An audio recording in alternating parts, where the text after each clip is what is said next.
بسم الله الرحمن الرحيم. الحمد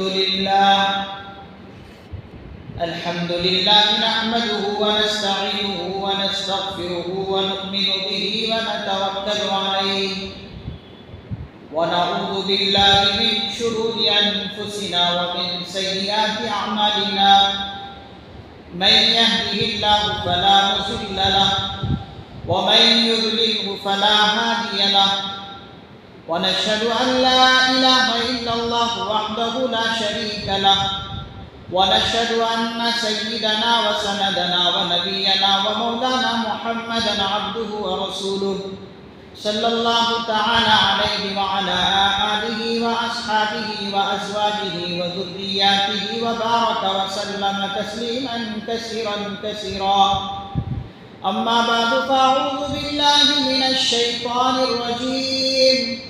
بسم الله الرحمن الرحيم.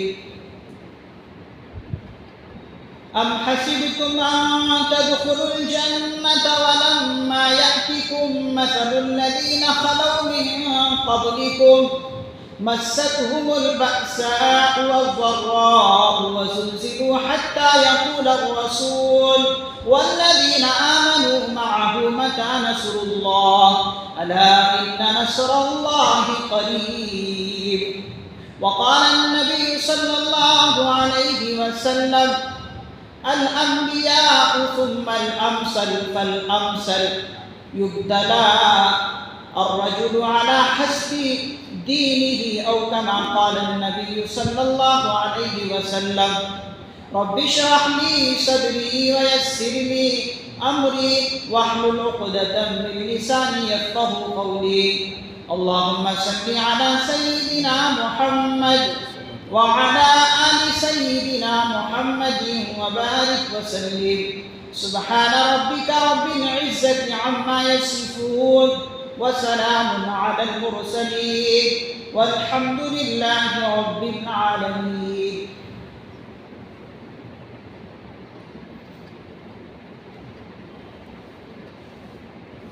سلام اس پر کہ جس نے بے کسی میں دستگیری کی. سلام اس پر کہ جس نے بے کسی میں بے کسوں کی دستگیری کی. سلام اس پر کہ جس نے بادشاہی میں فقیری کی. سلام اس پر کہ جس کے گھر میں چاندی تھی نہ سونا تھا. سلام اس پر کہ جس کے گھر میں چاندی تھی نہ سونا تھا. سلام اس پر کہ جس کے گھر ٹوٹا گوریا بچھونا تھا. سلام اس پر کہ اسرار محبت جس نے سکھلائے. سلام اس پر کہ اسرار محبت جس نے سکھلائے. سلام اس پر کہ جس نے زخم کھا کر پھول برسائے. میرے نہایت واجب الاحترام قابل احترام عزیز دوستوں، بزرگوں اور ساتھیوں، آج میں آپ حضرات کی خدمت میں عزم و ہمت اور استقلال کے عنوان پر کچھ باتیں عرض کرنا چاہتا ہوں. اللہ تعالیٰ سے دعا ہے کہ اللہ تعالیٰ مجھے قرآن و حدیث کی روشنی میں آپ حضرات تک صحیح باتیں پہنچانے کی توفیق نصیب فرمائے اور ہم سبوں کو اس پر عمل کرنے کی توفیق مرحمت فرمائے. باطل سے دبنے والے اے آسمان نہیں ہیں ہم. باطل سے دبنے والے اے آسمان نہیں ہیں ہم. 100 بار کر چکا ہے تو امتحان ہمارا. محترم حضرات، اللہ رب العزت نے ہمیں جو ایمان کی دولت عطا کی ہے، یہ جو کلمہ حق عطا کیا ہے، یہ بہت بڑی دولت ہے. یہ بہت بڑی دولت ہے. اس کلمہ حق کی اظہار کے لیے حضرات انبیاء علیہ السلام نے بہت ساری مصیبتیں برداشت کی، بہت سی اذیتیں اور تکلیفیں برداشت کی۔ پوری زندگی حضرات انبیاء علیہ السلام کی تکلیفوں میں گزر گئی، پریشانیوں میں گزر گئی، ان کی زندگی تنگ کر دی گئی، ان کی حیات تنگ کر دی گئی۔ تاریخ شاہد ہے کہ حضرات انبیاء علیہ السلام نے سب سے زیادہ اذیتیں اور تکلیفیں برداشت کی، اور تمام انبیاء میں حضور علیہ السلام نے فرمایا کہ مجھے سب سے زیادہ تکلیف دی گئی۔ تمام انبیاء علیہ السلام نے سب سے زیادہ مجھے تکلیفیں دی گئی، مجھے اذیتیں دی گئی۔ اتنی تکلیفیں کسی نبی کو نہیں دی گئی جتنی تکلیف مجھے میری زندگی میں دی گئی۔ آپ نے اس حدیث میں فرمایا کہ میں جب مکے سے مایوس ہو کر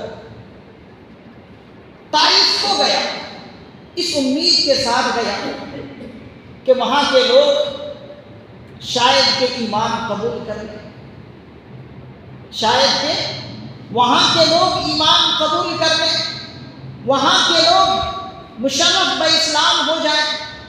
لیکن جب آپ طائف پہنچے تو وہاں کے سردار نے کیا کیا؟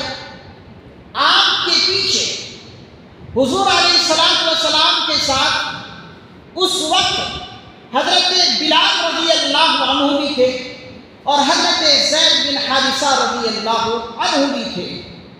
حضور علیہ السلام کے پیچھے طائف کے سردار نے اوباش قسم کے لڑکوں کو پیچھے لگا دیا، اوباش قسم کے لڑکوں کو پیچھے لگا دیا۔ وہ اوباش قسم کے لڑکے حضور کو پتھر مارتے تھے، حضور کو گالیاں دیتے تھے، حضور کو تکلیفیں پہنچاتے تھے۔ مورخین نے لکھا ہے کہ پتھریں اتنی ماری گئی کہ حضور علیہ السلام کے جوتے مبارک پر خون سے جوتے تتر تر ہو گئے، خون یہاں تک کہ جم گیا۔ اس نظارے کو دیکھ کر حضرت جبرائیل علیہ السلام حضور پر نور صلی اللہ علیہ وسلم کے پاس آتے ہیں اور کہتے ہیں کہ اے اللہ کے محبوب صلی اللہ علیہ وسلم، میں آپ کے پاس حاضر ہوں اور یہ پہاڑوں کے فرشتے لے کر میں آپ کے پاس حاضر ہوا ہوں۔ اے اللہ کے رسول صلی اللہ علیہ وسلم، یہ پہاڑ کے فرشتے موجود ہیں، آپ حکم دیں، آپ اجازت دیں۔ یہ فرشتے پہاڑ کے تیار ہوئے بیٹھے ہیں، یہ جو طائف کے دونوں طرف پہاڑ ہیں، اگر آپ اجازت دے دیں، آپ اشارہ کر دیں تو یہ فرشتے جو پہاڑ کے آئے ہوئے ہیں، یہ دونوں کے دونوں پہاڑوں کو ملا کر طائف کے لوگوں کو بالکل چکی کی طرف پیس دیں، اگر آپ کی طرف سے اجازت ہو۔ حضور نے حضرت جبرائیل علیہ السلام سے کہا کہ جبرائیل، یہ نہیں ہو سکتا کہ میں طائف والوں کو فرشتوں کے ذریعے سے چکی کی طرف پیس دوں، اور نہ یہ مجھ سے ہو سکتا ہے کہ میں ان کے لیے بددعا کروں، میں بددعا بھی نہیں کر سکتا۔ اے جبرائیل، مجھے امید ہے کہ اگر یہ لوگ اگر مجھ پر ایمان نہیں لاتے ہیں، یہ کلمہ حق کو نہیں پڑھتے ہیں، اعلان کلمت اللہ کے لیے میرا ساتھ نہیں دیتے ہیں، تو مجھے امید ہے کہ ان کی نسلیں جو ہے مشرف بہ اسلام، ان کی اولادیں اسلام قبول کرنے والی ہوں گی۔ میرے محترم بزرگ اور دوستو، حضرت سہل بن سعد ایک صحابی ہیں رضی اللہ عنہ، یہ ایک مرتبہ حضور علیہ السلام سے دریافت کرتے ہیں کہ اللہ کے رسول صلی اللہ علیہ وسلم اس کلمہ حق کی اظہار کے لیے سب سے زیادہ کن کو تکلیف دی گئی، کن کو سب سے زیادہ اذیت پہنچائی گئی؟ حضور علیہ السلام نے فرمایا سب سے زیادہ تکلیفیں حضرات انبیاء علیہ السلام کو دی گئی۔ الانبیاء ثم الامثل فالامثل یبتلی الرجل على حسب دینہ۔ حضور علیہ السلام ارشاد فرماتے ہیں کہ سب سے زیادہ اس راہ میں، اس دعوت حق میں سب سے زیادہ اگر تکلیف دی گئی تو وہ حضرات انبیاء علیہ السلام کو دی گئی۔ الانبیاء ثم الامثل، پھر جو ان کے مشابہ رہے ان کو پھر تکلیف دی گئی۔ فالامثل، پھر جو ان کے مشابہ ہوئے ان کو تکلیف دی گئی۔ الرجل علی حسب دینہ، حضور علیہ السلام ارشاد فرماتے ہیں کہ جو انسان، جو مسلمان دین میں جتنا سخت ہوتا جائے گا، دین کی تابع داری میں اسلام کو اپنے سامنے رکھ کر اپنی زندگی کو اسلام کے نقشے پر اتارنے کی کوشش کرتا رہے گا، اس کو تکلیفیں آتی رہیں گی، پریشانیاں آتی رہیں گی۔ علی حسب دینہ، معلوم یہ ہوا کہ جتنی ہمیں دین سے محبت ہوگی، دین سے لگاؤ ہوگا، اسلام سے محبت ہوگا، قرآن کریم سے محبت ہم کرنے والے ہوں گے، حضرات صحابہ کرام رضی اللہ عنہم سے محبت کریں گے، اللہ کی طرف سے یہ پہلی بات آ چکی ہے کہ محبت، تکلیفیں اور پریشانیاں اور آزمائشیں آتی رہیں گی۔ ان آزمائشوں میں جیسے جیسے تم اپنے اوقات گزارتے رہو گے، حضور علیہ السلام نے اسی حدیث کے اگلے جملے میں فرمایا حتی یمشی علی الارض، کہ تم اسی حالت میں زندگی اس زمین پر گزارو گے تو اللہ رب العزت کے پیغمبر صلی اللہ علیہ وسلم نے فرمایا تم جب دنیا سے رخصت ہوگے تو تمہارے سب کے سب گناہ معاف ہو جائیں گے۔ کیوں؟ اس لیے کہ اذیتیں برداشت کر رہے ہیں، تکلیفیں برداشت کر رہے ہو، اذیتیں اور تکلیفیں برداشت کرنے کی وجہ سے تمہارے درجات بڑھ رہے ہیں اور تمہارے گناہ مٹ رہے ہیں۔ حدیث پاک میں اللہ کے پیغمبر صلی اللہ علیہ وسلم نے فرمایا کہ جب کسی بندے کو اللہ تعالیٰ کوئی اعلیٰ درجہ دینے کے لیے لکھ دیتا ہے، کوئی اعلیٰ درجہ دینے کے لیے جنت کے اندر لکھ دیتا ہے اللہ تعالیٰ، اگر وہ اعمال کر کے اس درجے تک پہنچ نہیں سکتا تو حضور فرماتے ہیں کہ اس کو پریشانیاں دے کر، آزمائشیں کر کے اس درجے تک پہنچایا جاتا ہے جس درجے کے لیے وہ لکھا گیا۔ امت مسلمہ واقعتاً اگر پریشانیوں میں گھری ہے، اگر امت مسلمہ پر حالات ہیں تو امت مسلمہ کے لیے یہ بشارت ہے کہ تم ایسے حالات سے گزرو اور آزمائشوں میں دن گزارو، یقیناً تم اللہ کے یہاں محبوب ہو، اس لیے کہ جو اللہ کا محبوب ہوتا ہے اس پر پریشانیاں زیادہ آتی ہیں۔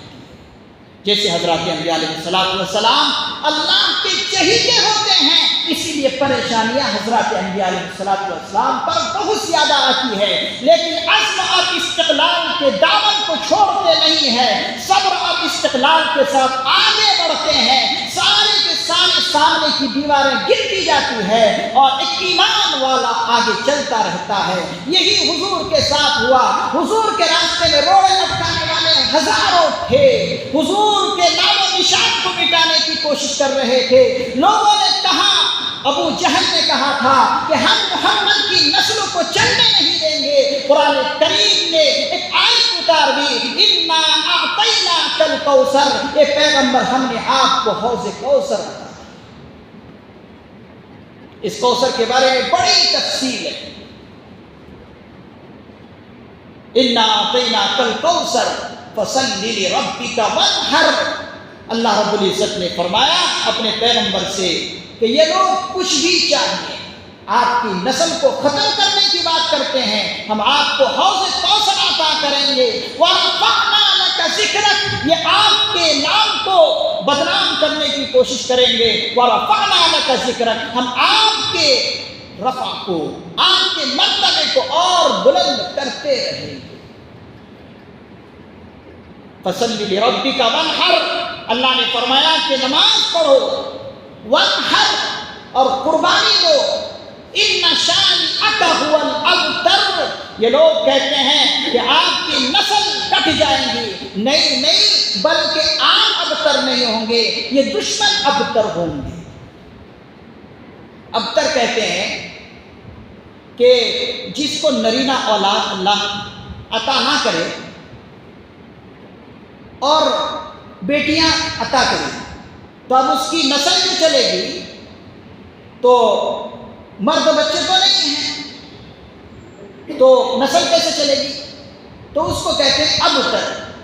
تو اللہ رب العزت نے ابو جہل کے اس اعتراض پر جواب دینے کے لیے اللہ نے کہا کہ اے پیغمبر، آپ ابتر نہیں ہوں گے، آپ کے دشمن ابتر ہوں گے، ان دشمنوں کی نسلیں ختم ہوں گی، ان دشمنوں کا نام میرا کوئی نہیں ہوگا، اور ایسے دشمنوں کے نام کو ایسا مٹایا جائے گا کہ کوئی بھی انسان آئندہ چل کر اپنے نام کے ساتھ ان ناموں کو کوئی رکھنا پسند نہیں کرے گا۔ اور اے محمد صلی اللہ علیہ وسلم، اور ہم آپ کی نسل کو اور آپ کی عظمت کو اور آپ کی برکت کو اتنا پھیلائیں گے کہ قیامت تک آپ کی امت سے مسلمہ اپنے نام کے ساتھ محمد کو جوڑے گی، محمد صلی اللہ علیہ وسلم کا نام جوڑ کر اپنے آپ کے لیے باعث فخر سمجھے گی۔ اس طرح سے اللہ کے پیغمبر صلی اللہ علیہ وسلم کا نام روشن کیا گیا۔ میرے محترم بزرگ اور دوستو، جتنی بھی آزمائشیں آتی ہیں وہ سب کے سب آزمائش کے لیے ہوتی ہیں۔ اسی لیے قرآن کریم کی جس آیت مبارکہ کی میں نے تلاوت کی، ام حسبتم ان تدخلوا الجنۃ، کیا تم یہ سمجھتے ہو، گمان کرتے ہو کہ جنت میں ایسے ہی داخل ہو جاؤ گے؟ ام حسبتم ان تدخلوا الجنہ ولما یأتکم مثل الذین خلوا من قبلکم، کیا تم ایسے ہی خیال کرتے ہو کہ جنت میں ایسے ہی تمہارا داخلہ ہو جائے گا جبکہ تم سے پہلے جو لوگ گزرے ہیں؟ وَلَمَّا يَأْتِكُمْ مَثَلُ الَّذِينَ خَلَوْا مِن قَبْلِكُمْ، جو تم سے پہلے لوگ گزرے ہیں، تم سے پہلے لوگ آئے ہیں، من قبلکم، تم سے پہلے لوگ، مَسَّتْهُمُ الْبَأْسَاءُ، ان کو تکلیفیں آئیں، ان کو تنگی آئی، پریشانی نے ان کو چھوا، وَالضَّرَّاءُ، تکلیف، اذیت، تنگی، وَزُلْزِلُوا، یہ سب کے سب آیا، اور آنے کے بعد وَزُلْزِلُوا، یہاں تک کہ جھنجھوڑ دیا گیا، وَزُلْزِلُوا، جھنجھوڑ دیا گیا، انہیں ہلا دیا گیا، حَتَّى يَقُولَ الرَّسُولُ، یہاں تک کہ وقت کا پیغمبر، وقت کا نبی بھی پکار اٹھا، وَالَّذِينَ آمَنُوا مَعَهُ، اور جو ان کے ساتھ اہل ایمان تھے وہ سب کے سب پکار اٹھے، نصر اللہ، متى نصر اللہ، اللہ کی مدد کب آئے گی؟ الا ان نصر اللہ قریب، اللہ رب العزت نے فرمایا یاد رکھو اللہ کی مدد بہت قریب ہے، اللہ کی مدد بہت قریب ہے۔ یہ جب حالات آئے تو ان حالات میں صبر کرنا چاہیے، صبر کا مظاہرہ کرنا چاہیے، تقویٰ اپنے اندر پیدا کرنا چاہیے، اس لیے کہ قرآن کریم دوسرے مقام پر فرماتا ہے ان تمسسکم حسنۃ تسؤہم وَإِن تُصِبْكُمْ سَيِّئَةٌ يَفْرَحُوا بِهَا وَإِن تَصْبِرُوا وَتَتَّقُوا لَا يَضُرُّكُمْ شَيْئًا، اگر تم صبر کرو گے، تقویٰ اختیار کرو گے تو کوئی بھی تمہیں کچھ نقصان نہیں پہنچا سکتا۔ وَإِن تَصْبِرُوا وَتَتَّقُوا لَا يَضُرُّكُمْ کیدہم شیئا، ان کی چالیں کچھ چل نہیں سکتی، ان کی تدبیریں کچھ نہیں چل سکتی، لعلکم تشکرون، تاکہ تم شکر گزار بنو۔ لا یضرکم کیدہم شیئا ان اللہ بما یعملون محیط، وہ جو کچھ بھی تدبیر کریں گے، جو کچھ بھی منصوبے بنائیں گے، جو بھی وہ چالاکیاں کریں گے، وہ سب کے سب اللہ کے علم محیط میں ہے۔ تو میرے عزیزوں اور دوستوں، ماشاءاللہ ہم سب جانتے ہیں کہ اس وقت انتخابات ہو گئے اور انتخابات کے رزلٹ بھی ہمارے سامنے آ گئے۔ ماشاءاللہ بہت اچھا رزلٹ ہے، ماشاءاللہ امید سے بڑھ کر جو ہے رزلٹ آیا ہے۔ ہمارے اکابرین امت کی دعائیں ہمارے ساتھ رہی کہ جس کی وجہ سے بہترین رزلٹ آیا۔ ماشاءاللہ جوش اور ولولے کے ساتھ امت مسلمہ آگے بڑھنے کی کوشش کرے، ان رزلٹوں کو سامنے رکھ کر آگے بڑھنے کی کوشش کرے، اور آگے اس طرح بڑھے کہ ان کے پاؤں میں کوئی تزلزل نہ آئے، ان کے پاؤں میں مضبوطی رہے، ہمت رہے، حوصلہ رہے، اور آگے بڑھنے کی آگے اور کوشش کرے۔ اس کے لیے کیا کرنے چاہیے؟ اس کے لیے میرے دوستو محنت درکار، ان کے لیے محنت درکار ہے۔ صرف ہم یہ کہیں کہ آگے صرف لاہی عمل کیا ہونا چاہیے، لیڈرشپ کی ہم صرف بات کریں، آگے کیا کرنا چاہیے وہ نہ کریں، اور صرف بس لاہی عمل لیڈرشپ کرتے رہیں، اس سے ہونے والا کچھ نہیں۔ اس کے لیے سب سے پہلا قدم آپ کو یہ بڑھانا ہوگا، آپ کو سب سے پہلے یہ کرنا ہوگا کہ جو آپ کے برادر وطن ہیں، جو آپ کے اڑوس پڑوس ہیں، ان کے ساتھ آپ تعلقات بنائیں، آپ ان کے ساتھ تعلقات بنائیں، ان کو میسج دیں، ان کو صحیح اسلام کا پیغام پہنچائیں۔ جو دشمنوں نے کئی سالوں تک محنت کی اور جو زہر ان کے دل و دماغ میں بھلایا ہے، آپ اس زہر کو ان کے دل و دماغ سے نکالیں اور اسلام کا صحیح پیغام ان تک پہنچائیں۔ یہ پہلا کام ہے۔ ان کو آپ جوڑیں، آپ ان کے ساتھ تعلقات بنائیں، ان کے ذہن کو صاف کریں اور اسلام کا صحیح پیغام ان تک پہنچائے۔ اور حضور کی وہ زندگی جو طائف کی زندگی تھی، طائف میں آپ نے کیا کیا، آپ نے دشمنوں کے ساتھ کیا معاملہ کیا، آپ نے بددعا نہ دینے کی بات کی، وہ پس منظر ان کے سامنے رکھیں۔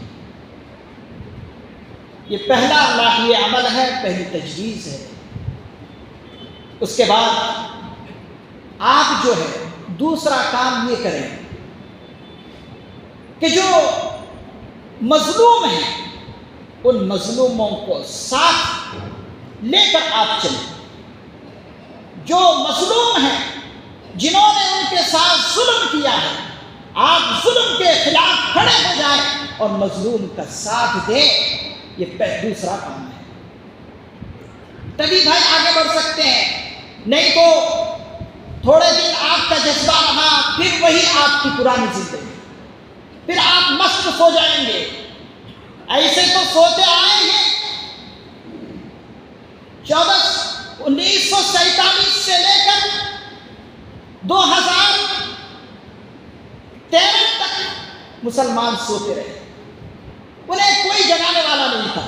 انہوں نے سوچ لیا ملک آزاد ہے، ہم نے ملک کی آزادی کے لیے قربانیاں دی، کون کچھ بگاڑ سکتا ہے، سوتے رہے۔ لیکن جیسے ہی نئی گورنمنٹ آئی 2014 میں، پھر مسلمان تھوڑے جاگنے لگے۔ اب جاگتے جاگتے ماشاءاللہ اس موقع پر پہنچے ہیں، اس نہج پر پہنچے ہیں کہ ہر چیز برداشت کرنے کا ان کے اندر جذبہ پیدا ہو گیا، تحمل اور برداشت ان کے اندر پیدا ہوا ہے۔ میرے محترم بزرگ اور دوستو، اسی تحمل کو، اسی جذبے کو، اسی ہمت کو، اسی عزم اور استقلال کو لے کر آگے بڑھیں۔ جو دشمنوں نے زہر اگلا ہے، ان زہر کو اسلام کا صحیح پیغام پہنچائیں اور مظلوموں کے ساتھ کھڑے ہوں، ناانصافی جن کے ساتھ ہوئی ہے ان کے ساتھ انصاف کی بات کریں۔ یہ دوسرا کام۔ اور تیسرا کام یہ ہے کہ امت مسلمہ کو چاہیے کہ امت خیر کا کردار نبھائے، امت خیر کا کردار نبھائے۔ امت مسلمہ کو چاہیے کہ اپنے اندر جو کمی ہے اس کمی کو ختم کرنے کی کوشش۔ کمی کس چیز کی ہے؟ کمی اس چیز کی ہے کہ ہمارے یہاں علم نہیں ہے، تعلیم کی کمی ہے، معیشت کی کمزوری ہے، فضول خرچیاں ہمارے یہاں زیادہ ہے، علم کے پیچھے ہمارا خرچ کچھ نہیں ہے۔ اسی لیے تیسری تجویز یہ ہے کہ علم میں اپنے آپ کو آگے بڑھائیں، اپنی اولاد کو تعلیم میں آگے بڑھائیں، معیشت کو مضبوط کریں، حوصلے بلند کریں۔ جہاں پر جو انسان محنت کر سکتا ہے وہ جہد مسلسل کے ساتھ محنت کریں، دوسروں کو لے کر محنت کریں۔ جو بچے پڑھنا چاہتے ہیں پڑھ نہیں سکتے، آپ ان کا خرچ اٹھائیں اور ان کو تعلیم میں آگے بڑھائیں، تبھی جا کر جو ہے آگے ہم سنبھل سکتے ہیں اور بھی مضبوطی ہمارے اندر پیدا ہو سکتی ہے۔ اگر ہم پھر ایسے ہی رہیں تو پھر حالات خراب ہو سکتے ہیں۔ تو محترم بزرگ اور دوستو، اپنے اندر حوصلہ، ہمت، عزم، ارادے مضبوط کریں۔ ایک شاعر نے اس کے بارے میں کہا، ارادے جن کے پختہ ہو، نظر جن کی خدا پر ہو۔ ارادے جن کے پختہ ہو، نظر جن کی خدا پر ہو، تلاطم خیز موجوں میں وہ گھبرایا نہیں کر سکتے، تلاطم خیز موجوں میں وہ گھبرایا نہیں کرتے۔ ارادے جب پختہ ہو، عزم اور استقلال ہو تو پھر کوئی کچھ بگاڑ نہیں سکتا۔ ہمارے پاس ہمارے اکابرین کی تاریخ ہے، انبیاء علیہ السلام کے بعد حضرات صحابہ کرام رضوان اللہ علیہم اجمعین کی تاریخ، شاندار باعظمت تاریخ ہمارے سامنے۔ حضرت سعید بن جبیر رضی اللہ عنہ ایک صحابی رسول ہے، ان کے سامنے حجاج بن یوسف جیسا ظالم شخص کھڑا ہے۔ ظالم شخص حجاج بن یوسف سعید بن جبیر کو قتل کرنے کی بات کرتا ہے اور اس کو سولی دینے کی بات کرتا ہے، تو حضرت سعید بن جبیر رضی اللہ عنہ مسکراتے ہیں۔ جب مقتل کی طرف انہیں لے جایا جاتا ہے، جلاد جب انہیں مقتل کی طرف لے کر جاتے ہیں، ہنستے ہیں، تو جلاد دیکھتا ہے کہ یہ شخص ہنس رہا ہے۔ یہ خبر حجاج بن یوسف تک پہنچتی ہے کہ یہ شخص تو ہنستا ہے، سولی دینے پر بھی ہنس رہا۔ تو جلاد سے حجاج بن یوسف نے اس وقت کہا کہ اس سعید بن جبیر رضی اللہ عنہ کو میرے سامنے قتل کرو اور اس کا چمڑا یہیں پر بچھا دو، اس کا چمڑا یہیں پر بچھا دو۔ سنے، اس کا حکم سنا، جلاد کو جو حکم دیا حجاج بن یوسف نے سنا، تو ظالم حجاج بن یوسف نے اس سے پوچھا کہ اس وقت تو کیوں ہنس رہا ہے؟ تجھے تو رونا چاہیے، کیوں ہنس رہا ہے؟ حضرت سعید بن جبیر رضی اللہ عنہ کہتے ہیں کہ میں ہنس اس لیے رہا ہوں کہ تیری ہمت اور جرأت پر ہنس رہا ہوں کہ تیری ہمت اللہ کے مقابلے میں اتنی تیری ہمت اور جرأت، اور اس لیے بھی ہنس رہا ہوں کہ تیرے مقابلے میں اللہ تعالیٰ ہے اور اللہ کے حلم اور تحمل اور برداشت پر ہنس رہا ہوں کہ اللہ برداشت کر رہے تجھ جیسے شخص کو۔ اس کے بعد حضرت سعید بن جبیر رضی اللہ عنہ نے کہا کہ مجھے صرف 2 رکعت نماز پڑھنے کی اجازت ہے، 2 رکعت نماز پڑھنے کی اجازت مل گئی، نماز پڑھنے لگے، نماز پڑھ کر دعا کرتے ہیں، منہا خلقناکم وفیہا نعیدکم ومنہا نخرجکم تارۃ اخری، نماز میں پڑھی گئی، اس کے بعد دعا کی اللہ سے کہ یا اللہ یہ ظالم شخص مجھ پر ظلم کر رہا ہے، میں اس کے لیے یہ دعا کر رہا ہوں کہ کبھی کوئی شخص اس جیسا میرے ساتھ یہ معاملہ کر رہا ہے کبھی کسی کے ساتھ یہ حالات نہ آئے اور کبھی کسی پر یہ ظلم نہ کرے۔ اللہ نے حضرت سعید بن جبیر کی دعا قبول فرما لی۔ حضرت سعید بن جبیر رضی اللہ عنہ کو تو شہید کر دیا، لیکن تھوڑے دنوں کے بعد اس حجاج بن یوسف کو ایسا خطرناک مرض لگا، دماغی بیمار ہو گیا، وقت وقت پر بے ہوشی اس پر آتی تھی، دورے پڑتے تھے، اور مفسرین اعظام نے لکھا ہے، مؤرخین نے لکھا ہے، اس کو ایسی خطرناک بیماری لگی کہ دماغی توازن بھی ختم کر بیٹھا، ہوش تک اس کو نہیں آتا تھا اور خفگی کا شکار ہوا، یہاں تک کہ بستر مرنے لگ گیا، بستر میں پڑے پڑے مر گیا، اور وہ بھی دعا قبول ہوئی کہ آئندہ پھر کسی کو اسے قتل کرنے کی، آئندہ کسی کو یہ قتل کرنے کا ارادہ کرنا جو چاہتا تھا وہ بھی نہیں کر سکا، اس سے پہلے ہی موت آ گئی۔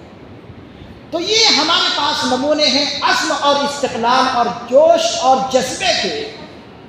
ہمیں قوت ارادی چاہیے، عقیدے کی پختگی چاہیے، ایمان میں مضبوطی چاہیے۔ جب ایمان میں مضبوطی انسان کے اندر ہو تو پھر کتنا ہی بڑا ظالم کیوں نہ ہو پھر وہ جھک جاتا ہے۔ میرا محترم بزرگ اور دوستو، اپنے اندر عزم پیدا کریں، حوصلے پیدا کریں اور اپنے آپ کو آگے لے جانے کی کوشش کریں، امت مسلمہ کو آگے لے جانے کی کوشش کریں، ملک کو آگے لے جانے کی کوشش کریں۔ جس طرح سے ہمارے آبا و اجداد نے اسلام کو آگے لے جانے کی کوشش کی اور ہم تک اسلام پہنچا، اسی طریقے سے ہم اسلام کی سلامتی کو باقی رکھنا چاہتے ہیں۔ اس لیے عزم اور حوصلے کے ساتھ آگے بڑھیں تاکہ اسلام اور مضبوط ہو، ملک ہمارا اور بھی مضبوط ہو اور ہر ایک کو ملک کے اندر امن اور سلامتی مل سکے۔ اللہ تعالیٰ سے دعا ہے کہ اللہ تعالیٰ مجھے بھی اور آپ حضرات کو بھی عمل کرنے کی توفیق نصیب فرمائے۔ وآخر دعوانا الحمدللہ رب العالمین۔ سنت